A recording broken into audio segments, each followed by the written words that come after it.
Hello everyone! Welcome back sa aking YouTube channel at pinuntahan namin ay ang Intramuros.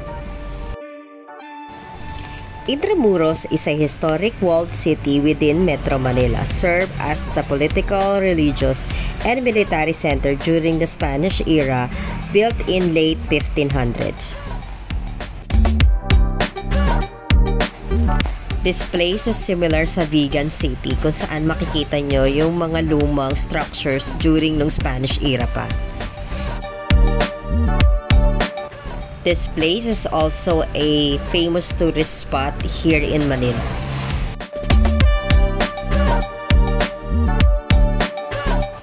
Dito nyo rin makikita ang Manila Cathedral at ang San Agustin Church.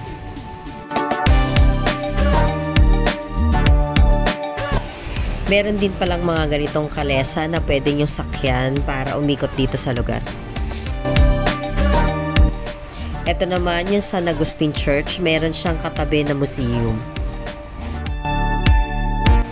Isa rin ito sa mga dinadayo dito sa Intramuros.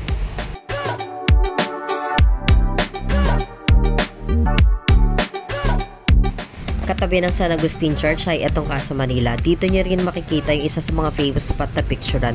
Unfortunately, hindi kami pumasok dyan kaya hindi kami nakakuha ng picture.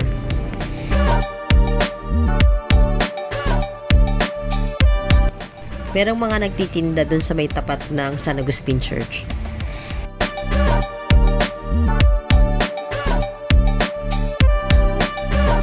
After ng San Agustin Church ay naglakad kami papunta sa may Manila Cathedral.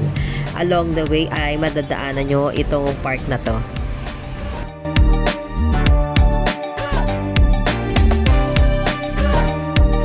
Ito naman ang Manila Cathedral.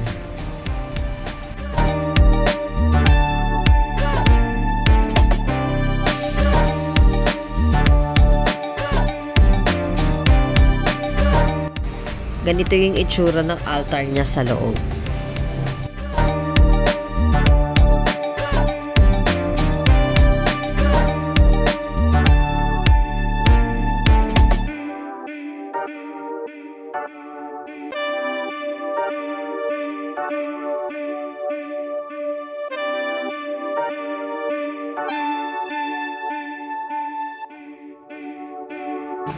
Meron din kayong mababasa about dun sa may church.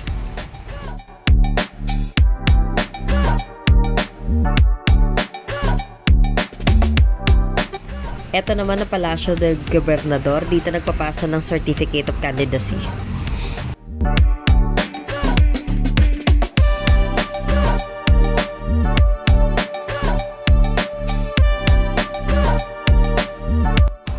Ito naman ang Fort Santiago.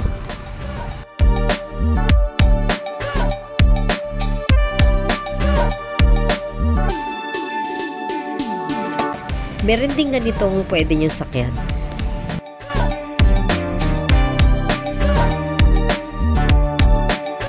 Katatapos lang nung bagyo nung nagpunta kami dyan, kaya sarado yung dungeon for safety reason.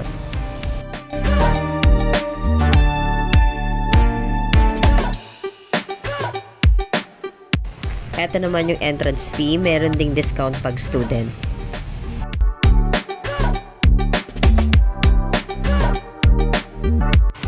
Ito yung makikita nyo pagpasok nyo doon sa loob.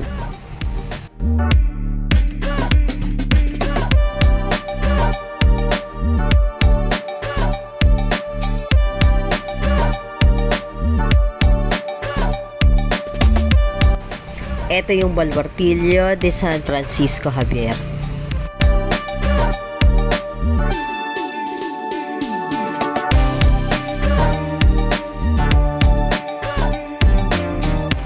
Meron kayong maiksing tunnel na dadaanan dito.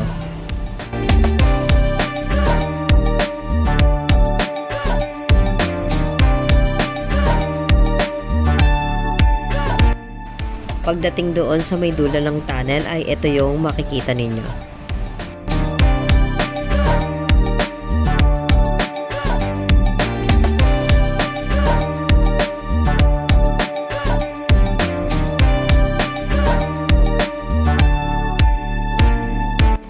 Meron din kayong makikitang maliit na chapel dito.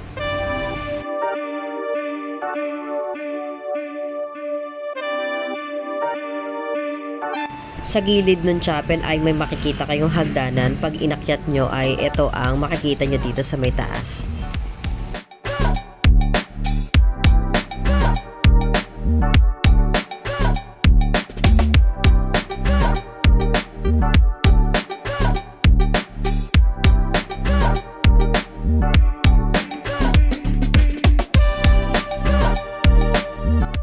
Meron kaming mga nakitang bala dito ng kanyon, siguro noong World War II pa to.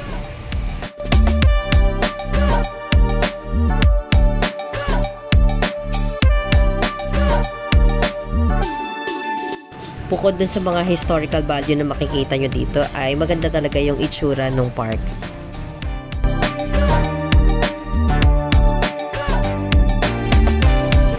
Etong area na to yung sikat dito sa may loob ng Fort Santiago.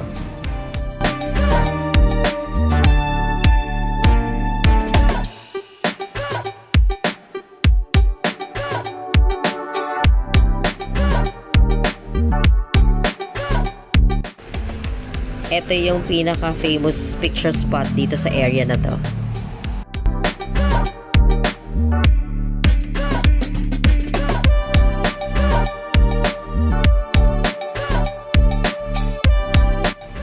Pagpasok nyo dun sa may arko ay ito yung makikita nyo dito sa loob.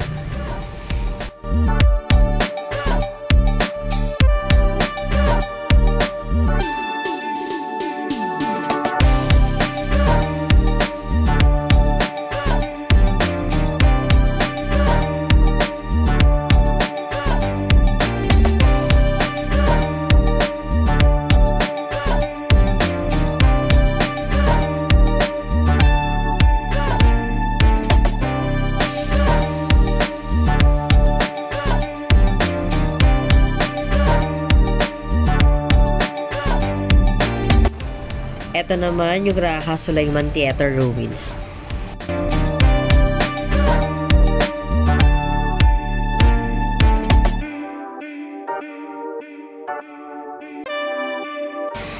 Lakad pa rin kami doon papunta doon sa may bandang dulo.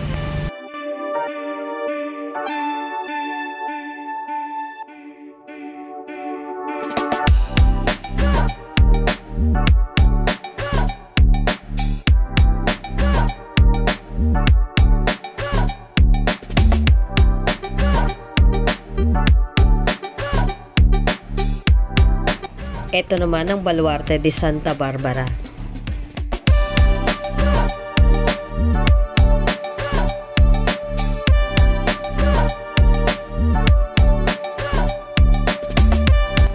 Dito sa loob ng Baluarte de Santa Barbara ay makikita nyo yung mga ibang Lego na sculpture ng iba't ibang sikat na building dito sa Metro Manila.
Etong area na to ay katabi ng Pasig River.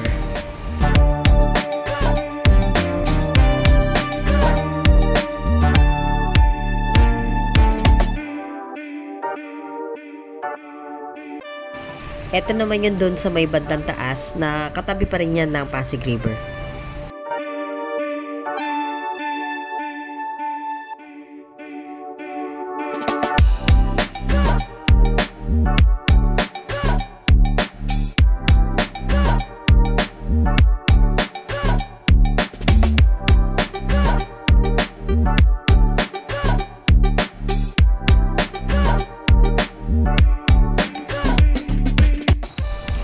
naman ang Shrine of Jose Rizal.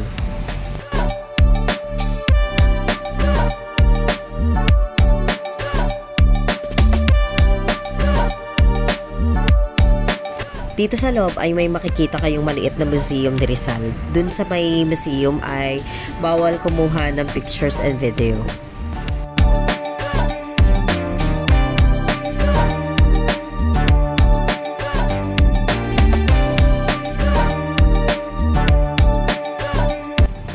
After namin dun sa may museum ay nag-ikot-ikot pa rin kami dito sa may loob.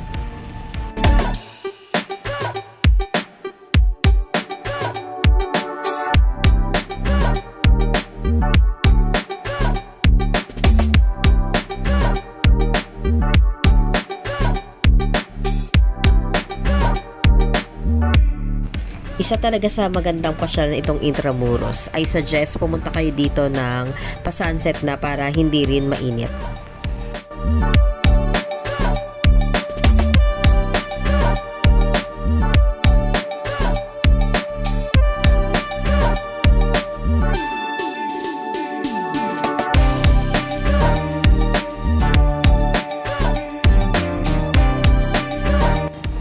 Medyo napagod kami maglakad kaya nag-snack muna kami dito sa area na to.